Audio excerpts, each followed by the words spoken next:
Hey there, welcome back. We are on to chapter 7 of The Everlasting Man. I am so happy to have my co host Gretelyn Darkey here and the women from the Pints with Chesterton blog and podcast.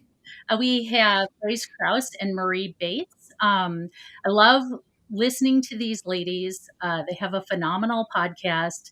I really didn't enjoy Father Brown until I listened to you ladies talk about Father Brown. I tried to read them and I just really enjoyed your conversation and how real you were and you got into things. So when our local society read Father Brown, I used you to help me prepare to moderate the discussion because I really enjoyed Chesterton's essays. I never really got into his fiction. So it was really nice to do it with a friend, that I didn't know, but it was nice. So it was great. So thanks for what you do. I want you to go ahead and introduce yourselves, Marie first and then Grace. And then we have an icebreaker today too. So we're all going to have to answer what is our favorite non-alcoholic beverage. And the reason that I chose non-alcoholic beverage, even though I know all of us occasionally drink alcohol, is that I thought it was great that even though it was pints with Chesterton, sometimes one of you was occasionally pregnant or some other reason, like, tonight, Grace, you said in the high altitude and drinking would not be prudent. So I think it's great to recognize that Chestertonians can have a good time, whether they have an adult beverage or a non-alcoholic beverage. And I wanted us to all share that. And then I wanted the folks in the chat to share their favorite non-alcoholic beverage as well. Wonderful. So thanks, Marie. Yeah, my name is Marie Bates. I live in La Crosse, Wisconsin, and I have loved Chesterton for a long time. I've been podcasting with Grace for about 3 years now, with a year-long break in the middle of that for babies. And yeah, I'm a mom of 2 and a happy wife, and I stay home with my kids and read Chesterton in my spare time, and life is very good. Wonderful. Am I sharing my favorite non-alcoholic beverage? Yes, you have to do the non-alcoholic beverage, and then we'll move on to Grace. My favorite non-alcoholic beverage, I think, is tea now, which is crazy because that's not how I started, but that's how I've ended up. I used to love coffee more, but I'm married to a British man, so I love tea. Yeah. Any particular variety? Do you do the herbals or do you do the black teas? No, we're a black tea family. We're Yorkshire Gold. We're PG tips and with milk. And I'm drinking lemon ginger tea though tonight. So that's my favorite. Wonderful. Yeah, it's really good. Thank you. Grace? I'm Grace Krause. I live in Baton Rouge, Louisiana. I am a campus minister at the Catholic Church on LSU's campus. We have a pretty large Catholic population down there, so there's a lot of us. And so I love my job. I've been teaching the faith for, over a decade now. I was a high school teacher for 8 years before this, and so I taught theology and church history. I love Chesterton. I really don't remember the first time I got into Chesterton, but as you say, I love his fiction. His fiction. And so while I love all Chesterton, the fiction is definitely my favorite. So I spend a lot of time teaching. I spend a lot of time mentoring college students, doing small groups, things like that. So Chesterton often makes his way into that conversation, and everyone kind of laughs and rolls their eyes whenever I mention it. Yeah. It sounds like my children. They're like, Chesterton again, Mom? Come on. I'm like, yeah, well, I like Belloc too. I'm diverse. I'm very widely read, okay? And all of Chesterton, you are widely read. So yeah, that's true. That's true. Absolutely. So were you going to second the lemon ginger? Oh, probably not for my favorite non-alcoholic beverage. That's probably my favorite tea, but I love a seltzer. I love LaCroix. I'm drinking a Spindrift tonight.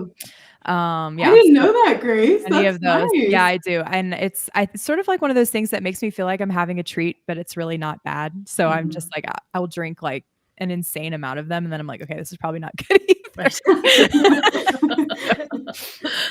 It's a nice indulgence for sure. It is. Yeah. Okay, Gretelyn, we got to know what you like. Sure. Well, I've successfully tricked all my children into thinking that a seltzer is a soda, so it's been a good thing. That's wonderful. Yeah. This is such a hard question, Susan. It's not fair because there's hot chocolate and there's tea and there's ginger ale and there's, oh my goodness. But probably also tea. I'm going to be boring and just go with what I would probably reach for all the time. And if I could pick and I didn't have to do non-caffeinated because I have children and I'm nursing, probably Darjeeling would be. Really? Oh, I love Darjeeling. Okay. Yeah, I don't think I've tried that. Oh, it's kind of like a black tea blend, only better. It's like Yorkshire. Whoa. Yeah. With milk or no milk? With a little milk for sure. Yeah. Go ahead and yeah. I don't know. Maybe David would highly disagree. I don't know, but my experience of English people is that they just drink English breakfast a lot of the time. But that's okay. I am open to trying a new one. Yeah, I highly recommend a nice Darjeeling with some milk, and you may never go back. We'll see. Oh, that sounds wonderful. Yeah, I like to try whatever new tea my mom brings me because she seems to collect them. She makes them by the pot and drinks them hot in the morning and then cold in the evening. But I like Lady Grey. Like that would be my go-to. You know, just with lemon in it. No, I don't just usually straight. Put lemon in it. Just straight. I drink cream in my coffee, but I think Lady Grey has a little citrus, so it could curdle. I don't know, but I'm definitely not a tea expert. But that's what I would go to if, you know, so I certainly don't have as much experience as someone who lives with a British man. So I'm not even. He always puts lemon in my Earl Grey. So I didn't know if it was similar to an Earl Grey, but. I think it is. I think it might have more bergamot, or I have no idea, but it's a little citrus. I like lemon in everything, so. Do you? I do too. Yeah. I don't like it like on fish. It ruins it. I like fish. Oh, really? That like fish. No. I know. But now that I feel like I really know you well, we're going to dive into the chapter. Thank you so much for your comments. Thank you. I see a lot of coffee drinkers. I see tea drinkers. Strong opinions about whether we have milk or honey in the comments. Sparkling water. People from Wisconsin. You know, definitely people from Wisconsin. We have a person from Wisconsin here. I love those folks north of the Cheddar Curtain. They were great. I grew up in Northern Illinois. The War of the Gods and the Lemon, I'm seeing. The War of the Gods and the Lemon. Oh, no. Nice. Oh, Jeff Miller's in the comments. Team Lemon here. It's very Italian to be Team Lemon. Yes. All right. So this was an amazing chapter. So I want to make sure that we have time. Carthage must be destroyed. Okay. He begins in an interesting way with the materialist theory of history. So what is the materialist theory of history and what fallacy is it based upon? That's my first question. And I'm going to start, if you don't mind, Grace, I'm going to start with you. And then we might go to Marie, then Gretelyn. Sure. Yeah, I think the materialist theory of history, the way that Chesterton is talking about it is focus on kind of what things are happening in history, what events, what wars, based purely upon material things. So economics, trade, and all of these different things. And yeah, Chesterton seems to think that it is wrong to think about human history in terms of just material things because we aren't just material. That we're body and soul. And so while those economic realities are things that we deal with, that there's something actually deeper that is pushing forward human history. That's not just about economics, not just about like having food to eat and things like that, but higher values, dreams and aspirations and goals and things of the human spirit that spur people forward and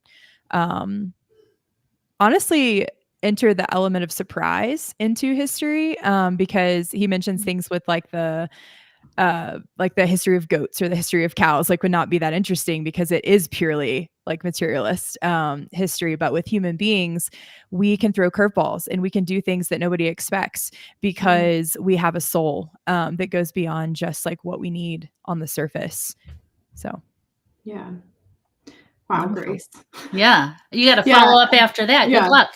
Sorry. That was pretty good. No, I would agree with what Grace said, and I think he's really talking for a while in the introduction of this chapter about how dangerous Marxism is, and how communism fails miserably at, as Grace said, seeing the whole person and their motivations and their desires.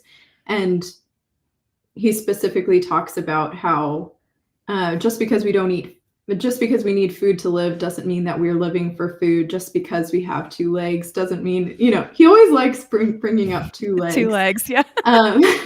But that treating people and history like just, I guess, cogs in a production line is a very incomplete way of looking at history. And we miss out on religious wars, and we miss out on, as he says, the monks and the martyrs and all of these people who don't fall into the category of being productive, I guess, in the sense that Marxism would look at people.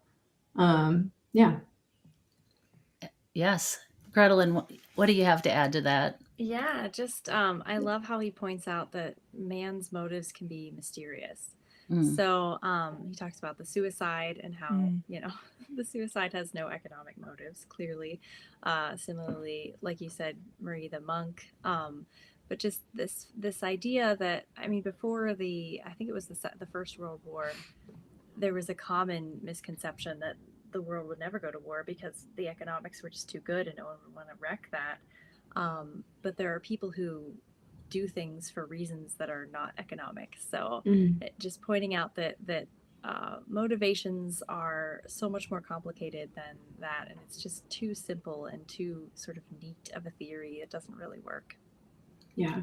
Yes. And people don't fit into these equations, do they? There's all sorts of motivations, particularly when he starts talking about war and the reasons why men might participate in war. Because if it was purely from a self-interested perspective, I would imagine that many of them would just run away. If they don't have something to protect behind them, if they don't have love of their brother, if they don't have, it's not because they care about the borders of a country, or these larger issues, that he discusses in here, or fishing rights. It's nobody feels personal. No, nobody feels personally and is willing to take a bullet for something like that. So I think I think Chesterton challenges us to take a more complete view of history. And this is really valuable, especially when some of us have had these really watered down educations. I know that I felt like I did, which was just memorizing dates and here's the war and here's the facts and these are the people we think are important. But in my own life, when I started studying American history and then looked up, I did some genealogical work, found service records of ancestors and went to battles they were in, visited their homesteads. And I found that if I could imagine a person, one person in the middle of a battle at Antietam, then it came alive to me in a way that all those little red and blue bars positioned on a map didn't really make anything. It did, for me personally, a very personal view of a war and understanding motivations, personal motivations, really brought it alive. So I'm really glad that Chesterton's willing to throw off some of the conventions to help get us deeper into some of the underlying things. Can we talk about how it all boils down to religion and worldview ideology? Well, I mean, this is certainly a huge motivator for men in general, for human beings in general. We want to hear you better, Gretelin. I guess the folks in the comments are saying. Lean in. Yeah. All right. It might be a little better if you. Yeah. I think it's really important to talk about motivations, and it's important to talk about why some motivations are superior to other motivations. And that's kind of also the point of this entire chapter. Some people had a certain way of looking at the world, and it wasn't a very good one. It didn't end well, but we're not going to get to the end of the chapter yet. We're still in the beginning, so we don't want to spoiler alert. It did not end well. So Dale asks us economic history is not what. And on page 226, Chesterton answers this very succinctly. He says, economic history would not even be history. So what does he mean by that? Grace, go ahead. I was just going to say, I think that it's what you were talking about, that there's so many more motivations that human beings have for doing the things that they do that create the events of history. And so to really understand how the human race has kind of gone on and changed and shifted and like always been the same in certain ways and whatever, you really have to understand something that goes below the surface. Yeah, like you said, people's motivations instead of just the materialist motivations.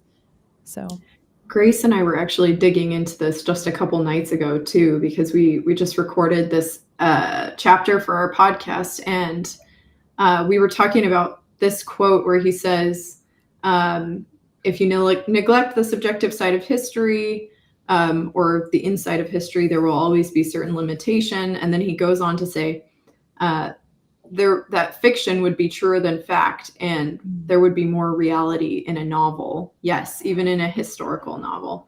And we were talking about how much we love this because we really feel deeply as lovers of fiction that stories sometimes explain the human condition better than nonfiction does. And it doesn't, while the characters can be fictional, it can help you to really get a feeling for a time, or help you to have a personal understanding of something that you couldn't have otherwise.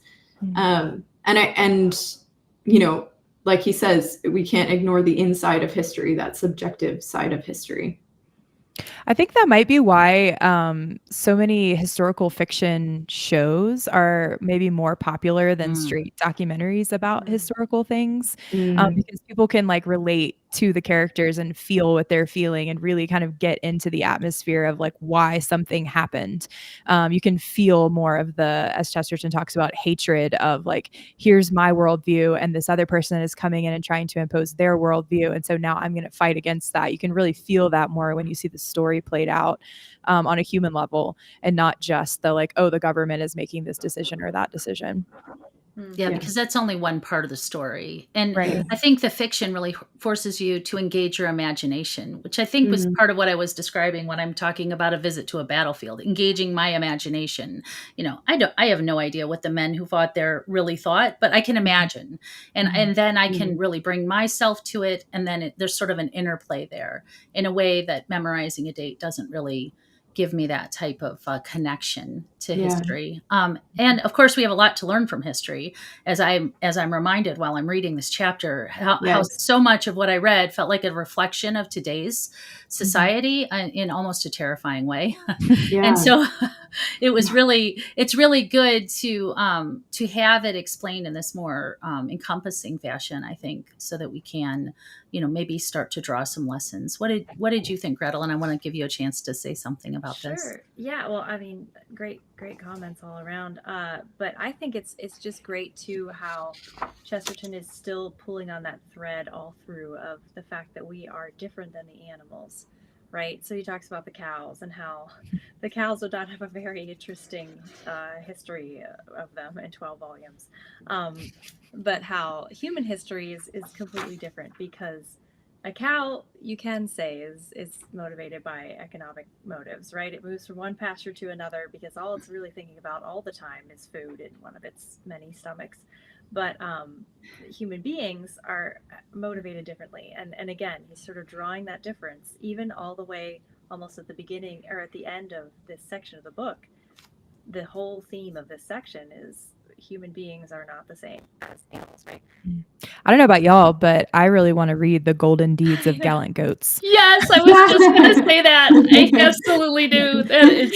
I want that on my bookshelf, and I know my boys would love it. A great children's book series, honestly. If somebody out there wants to write it. It's a good idea. It is a really good idea. Yes, he's hilarious. That would be really excellent. So, there is a deeper fallacy besides this obvious fact that men need not live for food merely because they cannot live without food. He puts it so simply at the top of page 227. And that's what we've been saying.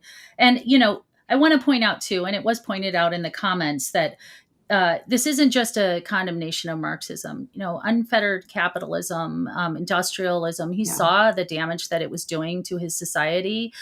He saw men being taken out of the home, and then eventually women being taken out of the home. And he says this is true of the majority, even of the wage slaves of our morbid modern industrialism, which by its hideousness and inhumanity has really forced the economic issue to the front. Yes. So yeah, and he says in this chapter that it's the societies that have no regard for its children and no respect for the family that fail and that fall into all of these issues. It's not simply communism, but any society that's going to sacrifice its children is in trouble. Absolutely. Yes. So even those dry pedants who think that ethics depend on economics must admit that economics depend on existence. Existence, this primary, what are we as humans? We have a soul. So he begins it with the renunciation of materialism and Marxism. And how does that create the context within which we understand history from Chesterton's point of view?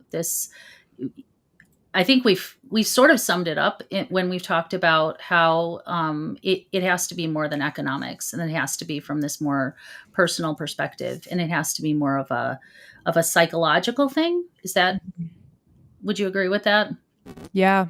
Yeah, I was thinking about when he was mentioning like the wage slaves or whoever else, like thinking about like, okay, they're suffering. Like, so they're working all these hours and they're doing all these things. Like, what are they thinking about? Like maybe for a minute they're thinking about where's my next meal going to come from? But like underneath that, their questions are like, why am I even doing this? Why am I here? What is suffering? Like, what is the point? Like, what is my life all about? Like, is this good for my marriage? Like all these different things like are really the questions that kind of come to the surface when people are suffering because of economics. So like the economic stuff is important, but it serves something again that's much deeper than the economics. Mm-hmm. Yeah, agreed. And right. I think he's trying to sort of help us to understand the sort of fallen world that really needed Jesus. Like he's showing us really clearly that like this is a society that was aching for Jesus to come and save them. Just failing. And I mean we're still failing now, but we have Jesus. So I agree. Well, we have Jesus, but to the extent that we've rejected him, we're still aching as a society. Yeah. We can see that. It's just accept Jesus. You'll feel so much better. Knock it off. Quit looking for him for what you need somewhere else. Come on, Yes. Don't you wish you could just hand it to people sometimes? That peace. But even that, I think like, we can talk about the doctrines and we can talk about the things that are truths that have to do with Jesus. But if a person doesn't have that personal encounter with God, then it's not going to take root and it's not going to provide the answers to those deep questions that our soul has. And so I think it goes right back to Chesterton's whole argument that the human person is much deeper than just like a list of things, like, or a list of facts or, things that are oversimplified, but it's like, it's personal, it's deeper. It's the things of the soul. It's the encounter with something deeper than just another animal, but like a human being. With a person. Yeah. Right. And with the person, we're complete people having this encounter with Christ. Absolutely. Yeah. So that comes to the next question that Dale had. Psychological history is what? And I'm going to start with a quote from the book where I feel like Chesterton starts to answer that question. So on page 228, he says, "No wise men will wish to bring more long words into the world, but it may be allowable to say that we need a new thing, which may be called psychological history. I mean the consideration of what things meant in the mind of a man, especially an ordinary man, as distinct from what is defined or deduced merely from official forms or political pronouncements." And this is phenomenal because this gets to the root of things. And this allows the connections. So when he says, whether we're under a sultan or we're under St. Louis, certain things remain the same. birds will go bedwards and children won't, even until the end of the age. And I'm sure I messed that up, but it's the point is there's certain domestic mundane things that remain the same. Humanity hasn't changed. That's part of what he said here. We imagine a caveman that's a primitive beast, that's half human, half monkey, but in his view, humanity has been humanity since it was ensouled. In whatever way that happened, which he says we can't know because there wasn't a videotape at the time of what exactly was going on. But we know that did happen, and that there is a distinction between humans and animals, and that we have things in common with people across cultures. I think that's something that we've lost. I think that sometimes, I've even been criticized by assuming that people from another culture had, for example, a maternal child bond. Well, how can you say you're taking your European culture and putting it on an African culture? And would it be more just or less just for me to assume that African mothers love their babies? This person who was very enlightened or woke, shall we say, was saying it would be more fair to assume that she did not care for her children. How odd. Yeah. I think that's being so open-minded your brains fall out. I really do. I think Chesterton one day should be the patron saint of touching grass. Because I just think it's like, we can spin ourselves, and that goes back to orthodoxy, right? We can just like spin ourselves in these little logic circles, and then all of a sudden we're just like out in left field, and it's like, where is there any justification for that ever? Absolutely. Because go ahead. No, I was just going to say, this is what Chesterton does so well is, Grace and I read St. Francis of Assisi together, and we read, oh my gosh, I'm blanking. Anyway, when he writes a history of someone, he really brings them to life for you. He makes them a real person. He tells you funny little stories that are known about them, and like things that they said and things they did. And they're just like us. Like people who lived 500 years ago, 1,000 years ago, 2,000 years ago, they're just like us. And it's very helpful to remember that. It is. It makes it so that we can connect with history and hopefully learn from it. Yeah. So I'm very grateful for that. So then we go on to the psychology of war. Dale asks us to consider the psychology of war. And on page 231, he says a lot about war, but there was one quote where he says, "Whatever starts wars, the thing that sustains wars is something in the soul. That something is akin to religion. It is what men feel about life and about death. A man near to death is dealing directly with an absolute. It is nonsense to say he is concerned only with relative and remote complications that death, in any case, will end." Yeah. I like that. Was this the quote about the soldier's leg is about to fall off? But he says, "I'll continue because we'll be gaining a warm water port." And it's like my leg is literally falling off. And we don't do that. We only would die or sacrifice parts of our body for something we truly love and care about. And Chesterton talks about home, which is a theme throughout so many of his books. And it made me think of Man Alive, like the man going about and coming back home again. Honestly, I don't know if it reminded you of that, Grace, but you don't let your leg fall off for no reason or because you're getting a warm water port.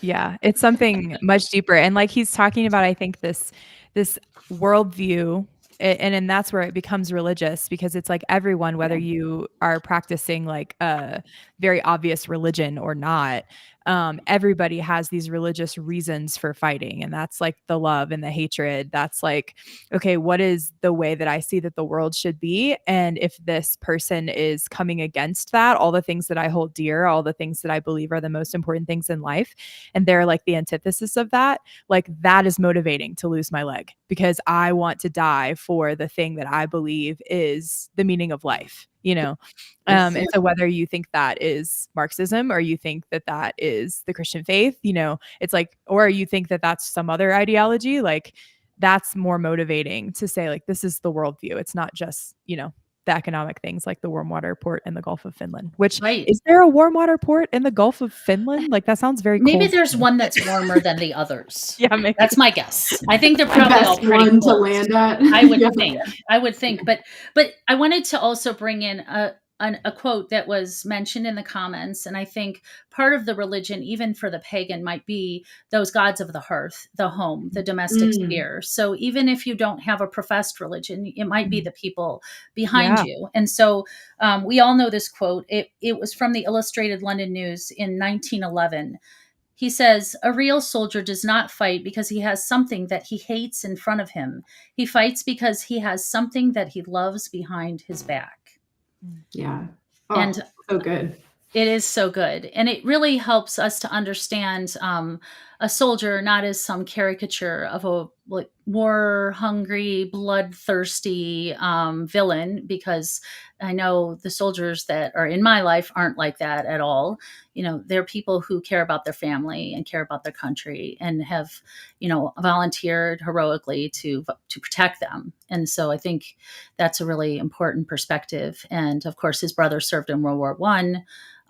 He was not qualified to serve in the military. He was a little, I think, portly to perhaps fit in the uniform. But his brother was there, and he certainly cared, cared about the issue. And he worked for the government as a propagandist during World War I. And so propaganda in the good sense of the word, or in the domestic defense sense of the word. So that was he did his bit during the war, but not fighting out at the front. Anything else we want to say about that, about the psychology of war? I think we've covered. Yeah. I just want to say one quote. This one really struck me. He says, "Men fight hardest when they feel that the foe is at once an old enemy and an eternal stranger, that his atmosphere is alien and antagonistic." So I don't know. That just struck me for some reason. I was like, oh, it's like almost like this is the same thing kind of repeated again and again throughout history. It's like new, but it's also old. It's like, yeah, again, like you said, the things that I love behind me are meeting things that are in front of me that are seemingly the opposite. And so that's really motivating to fight for. Yeah, Rob Groving in the comments says, "If you come around to the side, madame, you will see that I am out to the front." Why aren't you out at the front, young man? Well, I am out at the front. Classic.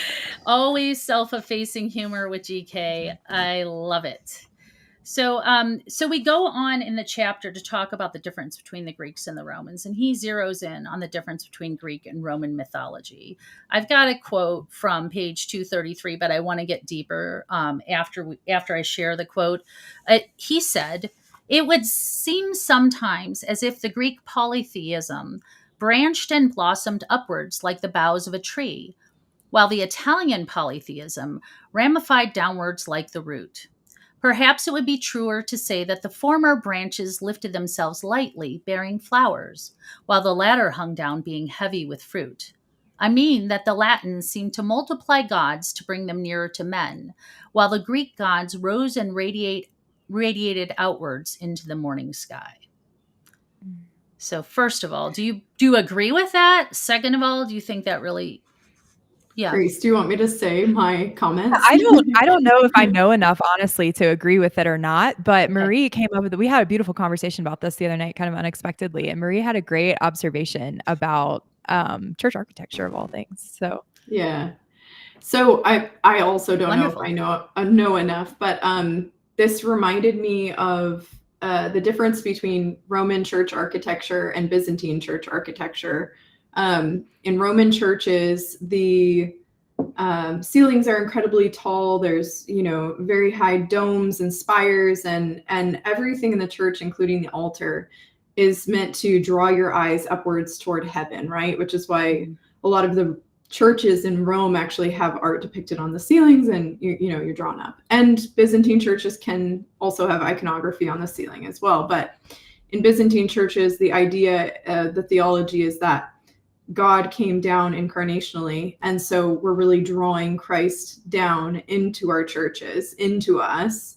And so the architecture of the buildings is a little bit more maybe squat is not the right word. That's not very flattering, but they're a little shorter. The domes are a little more, I don't know, they're closer to the ground. And you'll notice that all of the iconography and everything, like the rood screen and everything in a Byzantine church is really drawing Christ down in that image of the incarnation. Which is really beautiful, because I was saying this to Grace the other night. They're both good. We need to be drawn up into heaven and understand that Christ came down to earth at the same time. So they're both very beautiful images.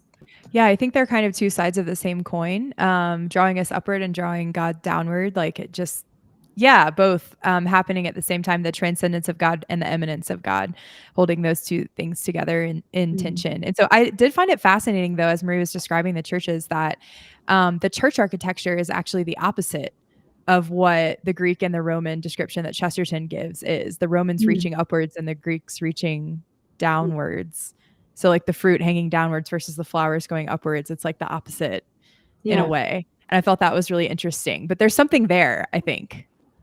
I think there is. But the Romans going up. So the West was upwards. The Rome. Right. Yes. But it kind of reminds me too of that idea of the hypostatic union. Yeah. When you're talking about that tension of, the heavenly and the earthly, that is a tension. That's a mystery. And that's sort of the great mystery and paradox of Christianity. So, there was. Yeah. So, can you guys hear me? I don't know. Oh, I was going to say. Sorry. Oh, yeah, we can hear you now. Yeah. Yeah. Gretelin, go ahead. No, I'm sorry. You're cutting in and out. Oh, no. All right. Oh, well. Oh, okay. Yeah. Do you want to write us and we'll yeah, if you type, we could read. I'm so sorry. Hold up flashcards. Yes. It could be like one of those serious videos where you hold it and make sad She's like faces. 2 words, like movie. Oh, we could do charades. That would be that would be fun. So yes, I think I think he has something to say about the Greeks and the Romans here for sure. And I think that they're definitely, the mythology is different, and one's reaching up, one's reaching down. There is a tension between the East and the West. There still is. There's differences in taste and style. So, but I think it really is two sides of the same coin. And when Marie and I were discussing this the other night, I was asking her, like, why is he talking about this? Like, what is the point? Because I didn't really quite get like the point. And she said, like, oh, well, I think he's just contrasting Greece and Rome with Carthage. And I'm like, oh, okay, that makes sense to me. That these two mythologies of Greece and Rome are very similar. They're different, but they have like a similar value. And then Carthage is something wholly different, is what he's arguing. And so that made a lot more sense to me, to kind of see it in that way. And I don't know if I'm correct about that. Susan, can you correct us if we're wrong? Well, I am certainly, I mean, we are all amateurs here, which is part of the whole point of being a Chestertonian, is that we do not all have to have PhDs. So I'm going to share some of Gretelin's thoughts. And I was definitely hoping that we could involve the domestic sphere, and Gretelin got her hand right on it. Is Rome was more homey. They had the gods of the hearth. They had gods of of the vase, and gods of the teapot, and gods of the fire. And they really had a god of everything. And they were, the Greeks were more expansive on, about conquest. In Rome, it kind of imported, as Gretelin says, their more high class art and incorporated it, but then made it in a homey way. Yeah. So Rob is a Latin teacher, and in the comments he says the Romans had much more sense of family than the Greeks. Okay. Still not close to Christianity. They had the idea of a pater familias. So certainly that comports with what we understand about Rome and these gods of the hearth that Chesterton really idealize is in much of his writing, their view of that, and as a sort of precursor to this family, this most important family where Christ is going to be born. The Romans have this sort of underlying idea of domesticity and valuing it, which is in direct contrast, of course, to Carthage. If you're, so they did some horrible things too, and Christianity perfected even the faults of Rome, because we know that Carthage destroyed their children, but so did Romans, and Christians were a direct contradiction to that spirit of the age, and that was part of why they conquered Rome in the end. But I'm getting to the end of the chapter, and I'm ruining it all because you guys didn't know that yet. So spoiler alert. Yes. Yes. And Rome was built on fratricide, Gretelin points out, which is absolutely true. And at the bottom of page 233, he says, the experiment in the cruel kind of paganism was not the character of Latin paganism. So there were Greek deities superimposed on the Roman. There were here and there uglier things underneath, experiments in the cruel kind of paganism, like the Arician rise of the priest slaying the slayer. But these things were always potential in paganism. They are certainly not the peculiar character of Latin paganism.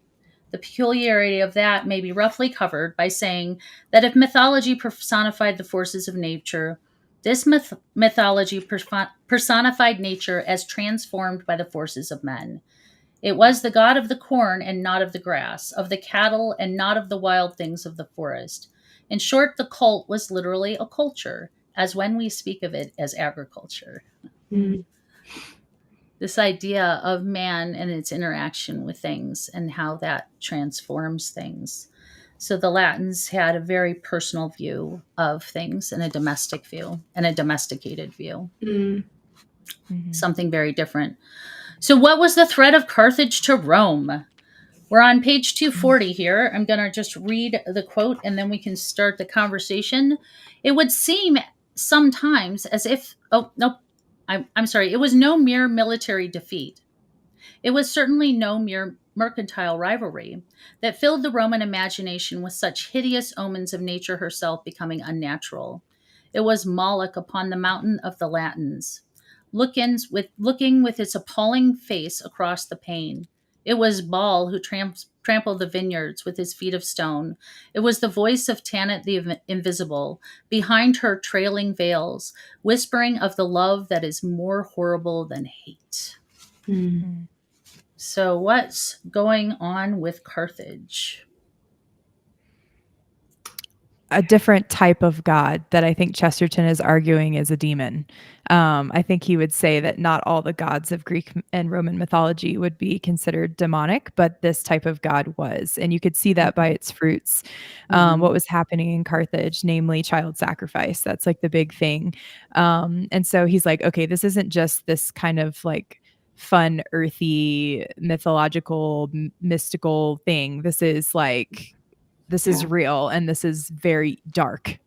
Yeah, it reminded me of, gosh, I don't know, what is it, 2 chapters ago when he's talking about the Aztecs, or is it last? I'm sorry, I'm all turned around. But when he's talking about the Aztecs and Aztec sacrifice, and there's just everything is repeated over and over again. We keep falling into the same sin and the same problems, but he says it's the meeting of two moral atmospheres which cause this great collision. And I don't know if this is going too far to talk about the holy hatred he talks about, but it's in seeing those two moral atmospheres meet and Rome realizing that they can't do anything except try to stop what they've found so entirely repugnant to them. The meeting of the gods and demons. It's very interesting.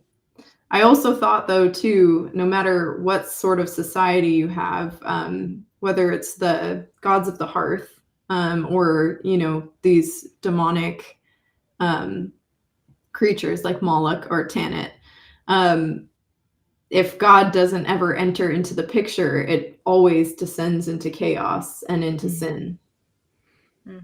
It does.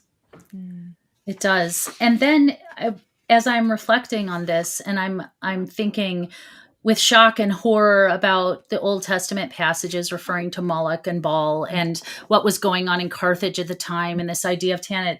I think then also on page 237, he said that they were highly civilized. These were highly civilized people, and they knew what they were doing. And in fact, he says in a previous chapter that that was the point. The horrifying thing was the point. The cannibal ate things because it was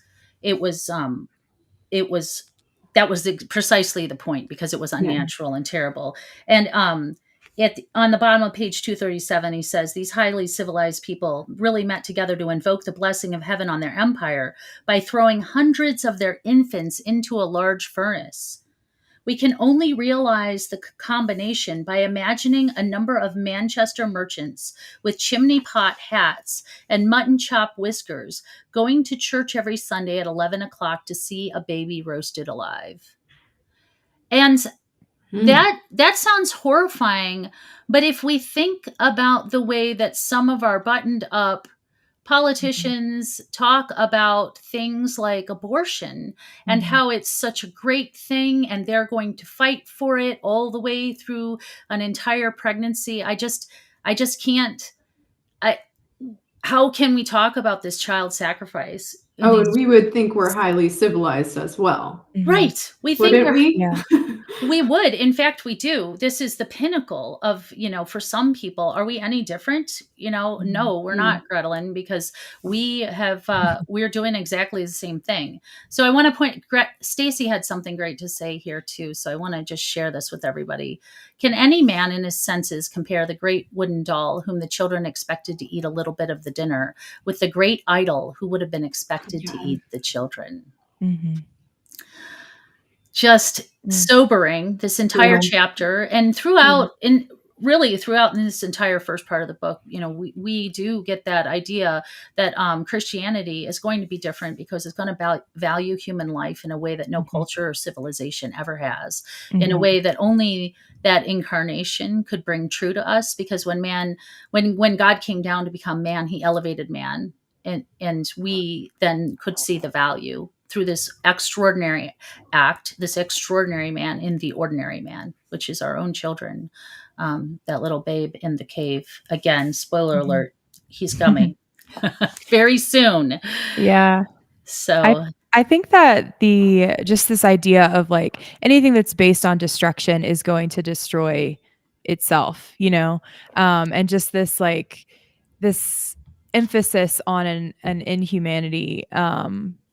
Like just how do I even say this? Like things that go against love of other and self-sacrifice kind of leads to this like sacrifice of everything else. And so it's going to lead to division. It's going to lead to destruction.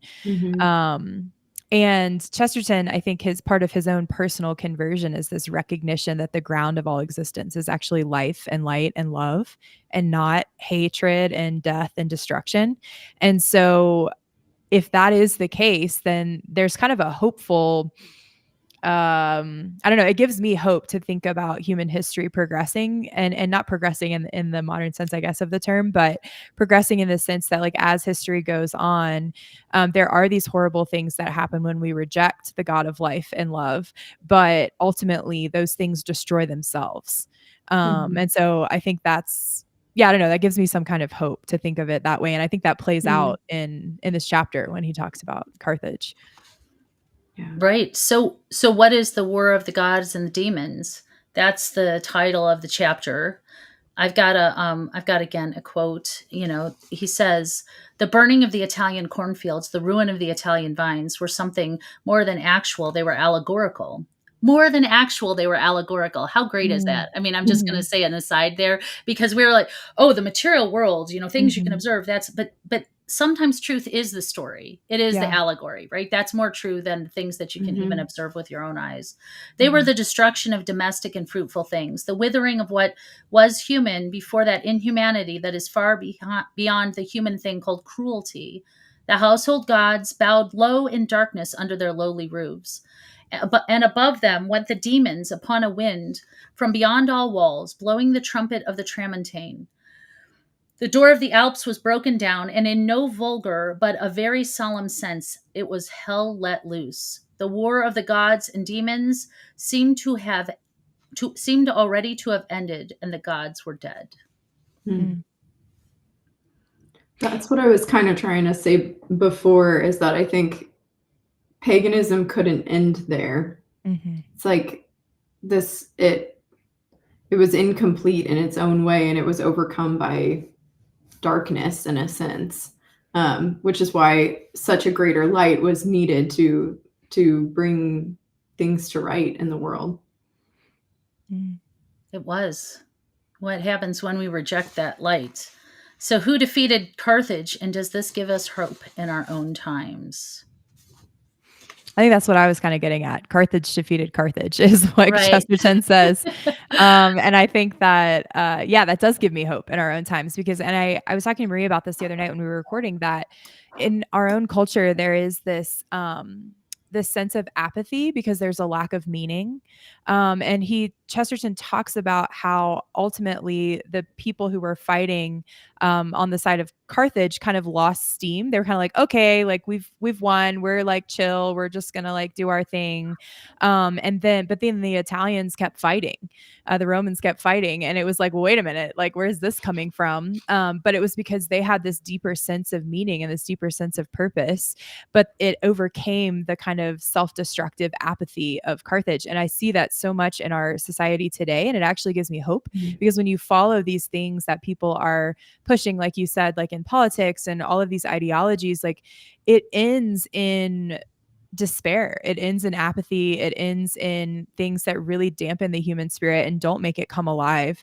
And so I think that the message of Christianity, especially coming into that space, like is very hopeful, because it's like there is something more, there is more meaning to your life, there is purpose that's missing. And so the good news, truly the gospel, is the thing that can kind of come into that space and turn things around again.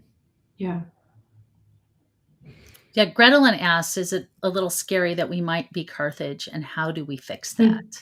It isn't, but it is. But I would say it's really not scary, because we do have Christ. And Right. like something that I have to remind myself of daily is that all we can affect and control is our little sphere. I mean, all we can do is love the people in our families and our communities and do the very best that we can and affect change in the way that we can. I think the part of the message that's hopeful from Chesterton is that the little things are the big things. So Exactly we that, don't yeah. have to be on a world stage. We don't have to be, we certainly wouldn't want to be a politician. He says it's beneath our dignity. But the things that we do in our homes matter, because it's the most important place in the world. And I think it's just phenomenal that this brilliant man had that in his mind and saw the value, even when much of the culture was heading in an opposite direction. And certainly much of our culture, 100 years past Chesterton's time, is rejecting domesticity completely.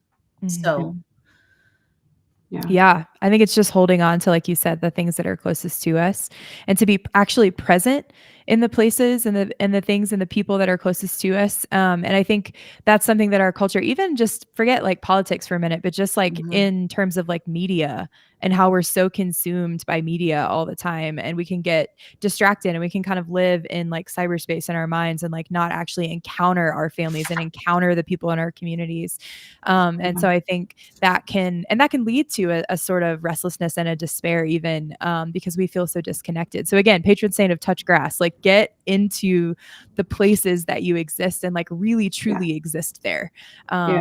And I think that brings a lot of hope, because when people see people who live that way, or they encounter communities of people that live that way, like that's life changing. It's like, oh, there is something more than what I've been experiencing, and I want that. Yeah. You're absolutely right too, that like the little things are the big things, because Christ calls us to examine ourselves, daily, often, and to say, how have I loved you today? How have I failed? And what that all starts with is like personal prayer and time spent in scripture and all of that. And nobody sees those little moments of your day. Maybe your kids do, maybe your husband does, but like generally people don't see those little moments, but those are the building blocks for actually having a healthy community and a loving community, are these things that nobody sees. Is you, stoking virtue within your soul and trying to grow something beautiful in the quiet and the hiddenness of your home, and have that go out from there. Absolutely. So I wanted to finish up with a couple of questions. I know that Joan in the comment wants to get a hold of you, Grace. So if you could let people know, I know that they can contact you through your site, Pints with Chesterton. Yeah, I think it's pintswithchesterton@gmail.com. That'll come to Marie and she'll forward it to me. Okay, wonderful. So pintswithchesterton@gmail.com is the way to get a hold of Grace and Marie. I know they're amazing, and you will definitely want to get a hold of them. We have a couple questions about H.G. Wells' book. This is my copy of H.G. Wells' book. I have not read the whole thing because Chesterton told me it was horrible. So I have a lot of books, as you can see back here, and I don't want to waste my time on horrible books. But I will say that I do know that Carthage is in the outline of history because I looked in the index at the back of this book, which is extensive, and there's probably 40 pages on Carthage. So he did mention Carthage in there, but do I know what it said? No, I don't. I picked through it a little bit. There's horrifying images in there that are very Darwinian ideas of race. That along with Darwinian ideas on race, there were incredibly misogynistic views of women spoken about at the time, that women's brains were smaller, somewhere between a man's and a gorilla's. I'm like, come on, guys, Yeah, y'all should just go home. You don't need to listen to four women talking about Chesterton. Right. Yeah. I mean, we only have gorilla brains, half gorilla brains, Exactly. I mean, come on. So I mean, funny. those guys probably didn't get a lot of dates if they're running around saying things like that. I have to say Exactly that. Are you listening out there? Sorry, incels. You need a different philosophy there because you're not going to get the ladies with views like that. So, again, I haven't read H.G. Wells' Outline of History. I don't even know if Chesterton read the whole thing because he really didn't think it was super great. He was friends with Wells. He challenged Wells, but he definitely thought this was poor scholarship, bad science, and certainly bad philosophy. And so he rejected it roundly. And I will just trust that Chesterton was correct about that because, like I said, I have a lot of things that I want to read, and I don't want to read bad stuff. So I've answered all the questions that have been pinned. I know that there may be more questions. If you have feedback for us, please email us at podcast@chesterton.org. I want to say thank you so much to Grace and Marie for joining us. You are amazing. I love your podcast. I encourage everybody to, yes, I encourage everybody to go and check it. Yes, you did hearts. I sometimes do hearts, but I got hearts too. So I encourage you to go check out their blog and podcast at pintswithchesterton.com. It's great. It's .com, right? Yes. Yep, pintswithchesterton.com. It's phenomenal. So, and then I want to tell you that next week we will have the headmaster and English teacher from Martin Saints, Adam Dickerson and Sheehan Clark, will be joining us for the end of the world. But I hope not. I hope we get to continue after the conference. But the chapter is called The End of the World. It's going to be great. Our discussions, as always, are recorded and accessible. When you signed up for this link, you got a link to a playlist, and you can go back and review any of these things. If your friends would like to join us, encourage them to just go to that same website, chesterton.org/everlastingman, sign up for the emails, and then they can get their own emails and be informed of any special events that we might be doing. They can join now. It's never too late. Jump right in. It's a fun time. Conference registration is still open, and we have limited hotel rooms, and our discount has been extended. Hooray, hooray. So you want to get that in because it's been extended until just this weekend. So do it now. We might sell out, and come and join us. It's going to be a blast. And we would love to have your support. Knights sustain us. They are our champions. We have many knights that have joined us tonight in the comments. We appreciate your support. And this is how we do what we do. This is how we bring Chesterton to people. He's got a message of hope for our world today. And so we would love to have you support us in this apostolate as we bring Christ to people through the works of G.K. Chesterton. So again, all of you in the comments, thank you so much for your contributions to this discussion. Thank you again, Grace and Marie. We hope you join us next time. And remember that Chesterton is always better with friends.